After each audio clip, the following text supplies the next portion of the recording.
जय मां भवानी, सीताराम आप सभी को। तो कैसे हैं आप सभी? आशा करते हैं आप सभी अच्छे होंगे, स्वस्थ होंगे और मस्त होंगे। मां भगवती की कृपा आप सभी के ऊपर निरंतर बरस रही होगी। तो दोस्तों, स्वागत है आपका हमारे YouTube चैनल महादेवी में। तो आज जो हम जानकारी लेके आए हैं वो लेके आए हैं माता की प्रसन्नता के विषय में, कि आप सभी लोग माता के लिए उपवास कर रहे होंगे, माता के लिए भोग लगा रहे होंगे, माता के लिए साधना कर रहे होंगे, मंत्र जाप कर रहे होंगे, पाठ कर रहे होंगे।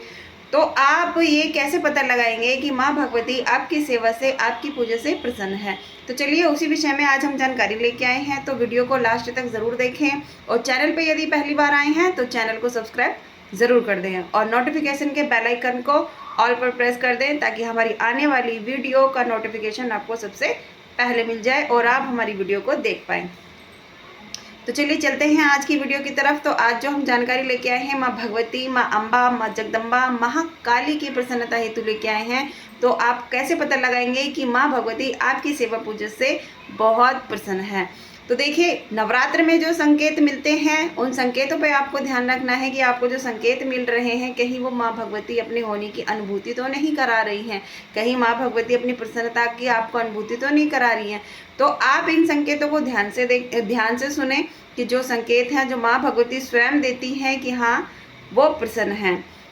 तो जो माँ भगवती संकेत देती हैं उसमें सबसे पहला संकेत होता है कि जब आपको स्वप्न में माँ के दर्शन होने लगे, आपको कोई माँ की फोटो दिख रही है, आपको कोई छोटी कन्या दिख रही है, आपको कोई माँ की विग्रह दिखाई दे रही है, या फिर आपको माँ के धाम के दर्शन हो रहे हैं इस नवरात्र में। ठीक है, आप नवरात्र का उपवास कर रहे हैं, आप माँ के लिए सेवा कर रहे हैं, माँ की साधना आराधना में लगे हुए हैं, और माँ यदि आपको स्वप्न के माध्यम से दर्शन देती हैं तो इसका मतलब यही है कि माँ भगवती आपसे अत्यंत प्रसन्न है। माँ भगवती के लिए आप जो सेवा पूजा कर रहे हैं वो माँ तक पहुँच रही है और माँ आपकी सेवा पूजा को स्वीकार कर रही है। ठीक है, और इसमें दूसरा जो संकेत है वो ये है कि यदि जो आपने अखंड ज्योति लगाई है, जो आपने अखंड ज्योति माँ के लिए लगाई है, चाहे वो तेल की है चाहे वो घी की है, यदि वो नवरात्र में 9 दिन तक अखंड रूप से चलती है, अखंड रूप से माँ ज्वाला स्वरूपिणी वहाँ विराजमान होती है, तो इसका मतलब यही है कि माँ भगवती आपकी ज्योत से, आपकी सेवा से, आपके भाव से अत्यंत प्रसन्न है। इसीलिए वो अखंड ज्योति अखंड रूप से आपके घर में विराजमान रही है। तो ये था माँ का दूसरा संकेत। और जो तीसरा संकेत होता है वो होता है जवारे। यदि आपने माँ के लिए जवारे लगाए हैं और आपके जवारे दूसरे दिन से ही निकलने शुरू हो जाते हैं, छोटे छोटे वो फूटने लग जाते हैं, दिखने लग जाते हैं, जवारे निकलने लग जाते हैं दूसरे तीसरे दिन से, तो आपको ये मान लेना चाहिए कि माँ भगवती आपसे बहुत बहुत प्रसन्न है। तो आपको इस बात की खुशी मनानी चाहिए कि माँ भगवती आपको स्वयं ये संकेत कर रही हैं कि वो आपसे अत्यंत प्रसन्न हैं। ठीक है, और जो तीसरा संकेत है, इसका अगला जो संकेत है वो ये है कि जब आप पूजा कर रहे हों, जब आप माँ की आराधना में बैठे हों, जब आप माँ की साधना में बैठे हों, जब आप माँ के प्रति भाव प्रकट कर रहे हों, जब आप माँ की सेवा में लगे हुए हों, चाहे आप उसमें आरती कर रहे हैं, चाहे आप उसमें भोग लगा रहे हैं, चाहे उसमें मंत्र जाप कर रहे हैं, चाहे उसमें पाठ कर रहे हैं, और आपकी पूजा के समय यदि कोई छोटा बच्चा या फिर कोई छोटी कन्या आपके पास आ जाए या फिर आपको दिखाई दे जाए, तो ये बहुत बहुत बहुत ही शुभ संकेत होता है। यदि आपके पास में कोई छोटी कन्या या फिर कोई छोटा बच्चा पूजा के समय आ जाता है, तो आपको ये मान लेना चाहिए कि माँ भगवती आपसे अत्यंत प्रसन्न हैं।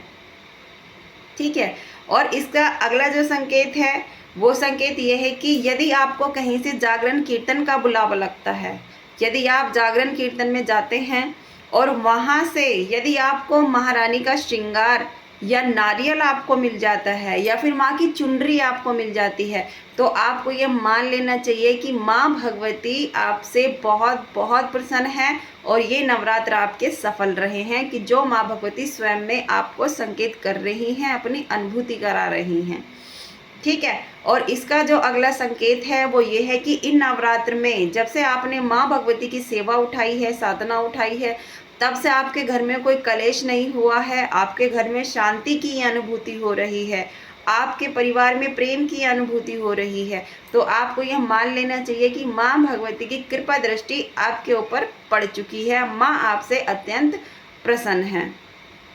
ठीक है। और इसका अगला संकेत यह है कि जब आप माँ को भोग लगाते हैं, भोग आप सभी जानते हैं कि नवरात्र में माँ को 11 पे भोग दिया जाता है, चाहे आप उसमें लौंग का जोड़ा दे रहे हैं, चाहे आप उसमें पान दे रहे हैं, चाहे आप उसमें कुछ भी अपनी सामर्थ्य अनुसार कोई भी भोग दे रहे हैं। ठीक है। जब आप माँ को भोग लगाते हैं और उसकी खुशबू, जो भोग आप अंगारी पे दे रहे हैं उसकी खुशबू पूरे घर में फैल जाए और आप उस खुशबू को लेकर आनंदित हो रहे हैं, तो माँ भगवती आपसे अत्यंत प्रसन्न हैं। तो आपको इस बात की खुशी मनानी चाहिए कि माँ भगवती आपसे बहुत बहुत प्रसन्न हैं और ये नवरात्र में माँ भगवती आपको संकेत कर रही हैं, अपने होने की अनुभूति करा रही हैं। तो आपको खुश हो जाना चाहिए। और जब आप भोग लगाते हैं, जब आप माँ को लौंग का जोड़ा चढ़ाते हैं और वो लौंग यदि अग्नि में या फिर कपूर में, अग्यारी पे दे रहे हैं या फिर कपूर पे दे रहे हैं, यदि वो लौंग चटक कर बाहर आ गिरे, अग्नि से बाहर आ जाए, तो माँ भगवती की प्रसन्नता का संकेत है। माँ आपका भोग स्वीकार कर रही हैं, आपकी पूजा सेवा साधना माँ तक पहुँच रही है और माँ आपसे अत्यंत प्रसन्न है। ठीक है। तो ये थे माँ भगवती के संकेत, जिनसे आप पता लगा सकते हैं कि ये नवरात्र आपके सफल रहे हैं और माँ भगवती आपसे अत्यंत प्रसन्न हैं। तो आशा करते हैं कि आपको हमारी ये वीडियो पसंद आई होगी। वीडियो पसंद आई है तो वीडियो को लाइक ज़रूर करें, दोस्तों के साथ में शेयर ज़रूर करें और चैनल पर यदि पहली बार आए हैं तो चैनल को सब्सक्राइब करना ना भूलें। तो मिलते हैं आपसे अगली वीडियो में अगली जानकारी के साथ। तब तक के लिए जय माँ भवानी, सीताराम।